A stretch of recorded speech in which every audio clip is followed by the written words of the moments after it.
This is my mate Scott. Mate.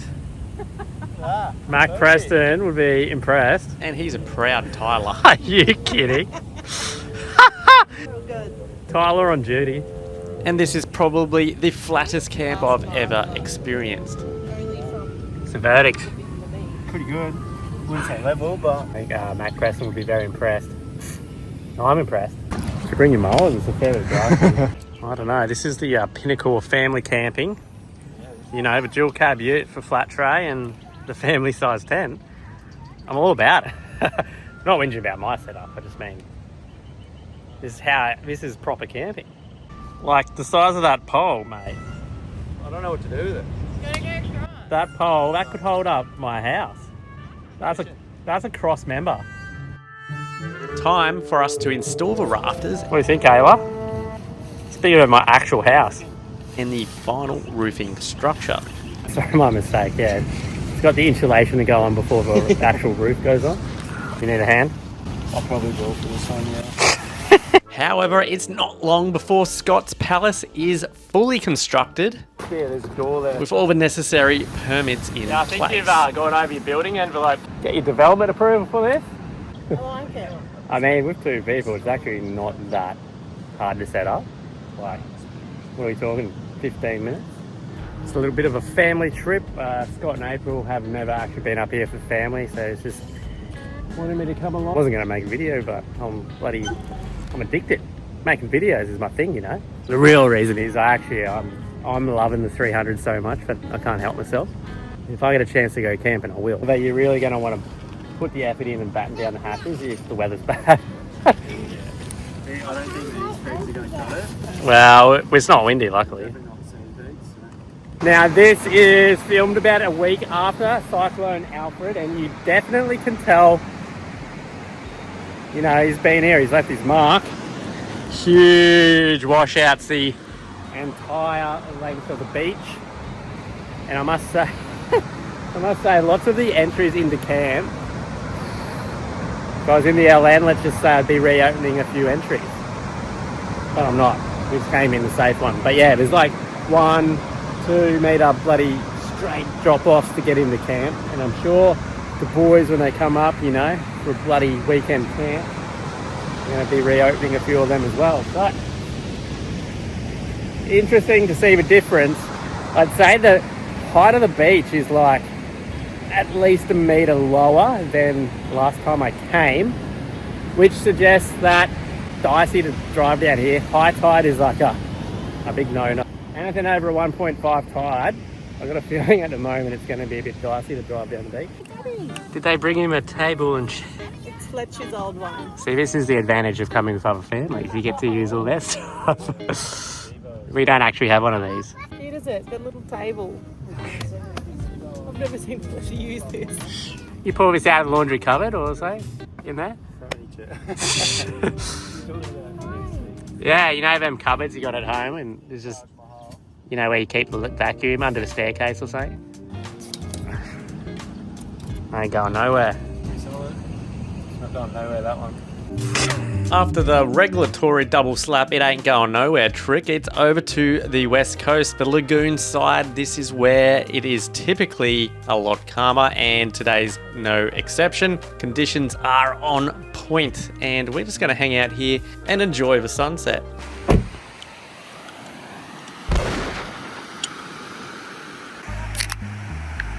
Ooh, not a bad spot. I actually haven't been up here for a fair while. It's been well over 6 months for me. However, it does not take long for me to remember why I love coming here. If you get the conditions right, it's absolutely magical. Although it's definitely no secret anymore, and you don't need me telling you how good this spot is. Conditions are absolutely meant for a bit of late arvo kayaking, and this is just one of the tour groups that you can pay to come up and check out. They'll generally take you to whatever side's got the best conditions, and you get to explore this unreal spot from the water.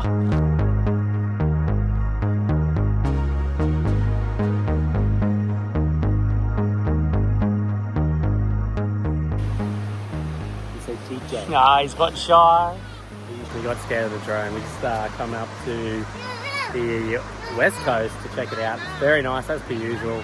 Absolutely epic. It's going to have a Arvo tin up here and then head back to camp. March flies.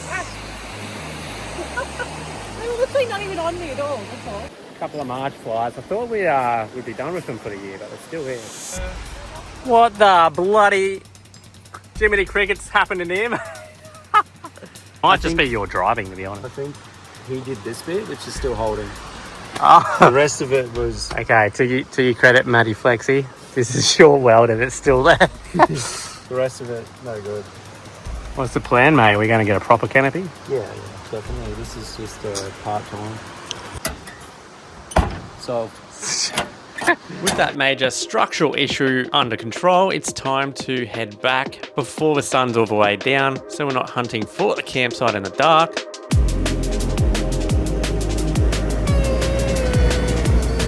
Maverick's not happy about leaving the sunset. Safe to say Stevie absolutely loves driving the 300.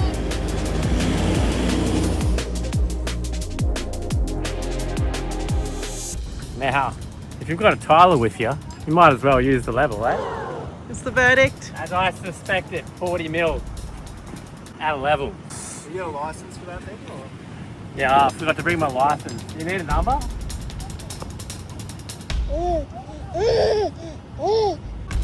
Maverick, don't touch the camera.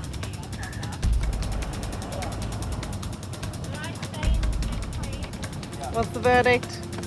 Oh, it's still 20 mil. How? That's juggling. That's too much, surely. There we go. Surely that's about right. The final test. Guys, that's what we're chasing. There's nothing worse than the left-right angle burnout. Perfect. Do you need the pro? Nah, we're sorted. We're sorted. I'm valid again. I should get my license back, yeah. It's the perfect spot, really, to practice this, mate. I don't think to practice my bunker shot. I've gone way too far. Time to set up our home away from home, the Outback Tourer on top, powered with all the Energive gear. I'm absolutely loving this setup.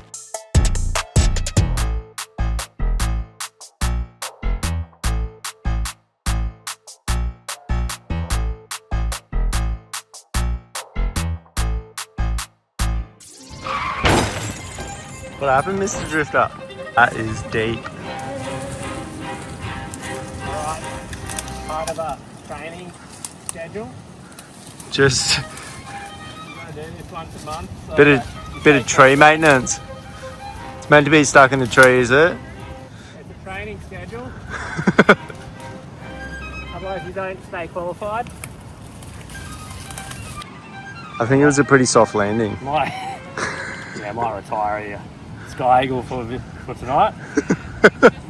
It's all good though, like, yeah, I'll fill out my logbook later and good for another month. While I made some necessary logbook updates, Stevie's been hard at work on the induction cooking up I know, a we're storm. learning together, guys. Stevie's got veggie prep done. And we've got the induction cranking. What do we reckon? Not hot on the bottom. You can't reach the hot bit. And it's not long before Mr. Maverick is ready for bed himself.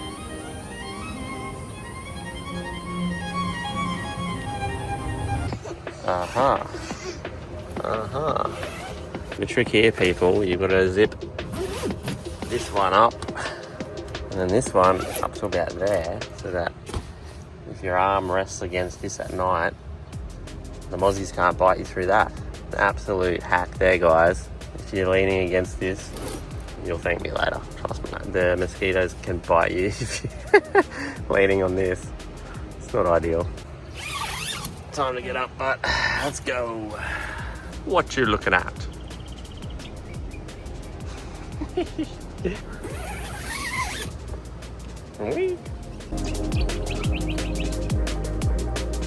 Another epic morning and perfect conditions on the beach.